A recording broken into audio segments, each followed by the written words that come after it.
தேசிய தென்னிந்திய நதிகள் இணைப்பு சங்கத்தின் மாநில தலைவர் ஐயாகண்ணு நடைபெறவுள்ள பாராளுமன்ற தேர்தல் நிலை குறித்த நமது செய்தியாளருக்கு அளித்த சிறப்பு பேட்டி காணலாம். தேர்தல் வந்தால் விவசாயிகள் இந்த நாட்டினுடைய முதுகெலும்பு என்று எல்லா அரசியல் கட்சியும் சொல்கிறாங்க.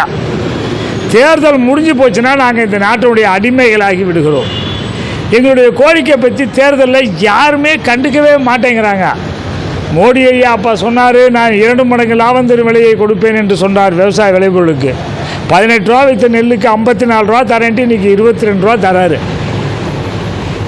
2700 விற்ற கரும்புக்கு 8100 ரூபா தரேன்ட்டு இப்போ 3400 ரூபா இந்த வருஷம் தர்றாரு. போன வருஷம் 3000 தான். அதே போல் எல்லா விவசாயிகளுக்கும் இன்சூரன்ஸ் உண்டுன்னாரு.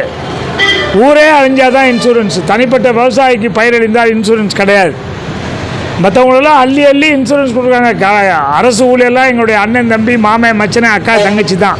அவங்களுக்கு 100 ரூபா சம்பளம் கொடுத்தா எங்களுக்கு ஒரு 10 ரூபா கொடுன்னு கேட்குறோம். 2 ரூபாயும் 3 ரூபாயும் கொடுத்து எங்களை இந்த நாட்டினுடைய அடிமையாக பார்க்கின்றதுனால வர்ற தேர்தலில் எங்களை அடிமையாக பார்க்கின்ற அந்த கட்சிக்கெல்லாம் ஓட்டே போட மாட்டோம்.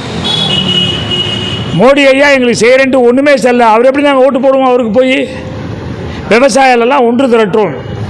டெல்லியில் இந்த வட மாநில விவசாயிகளெல்லாம், தமிழ்நாட்டு எலெக்ஷன் வேறு.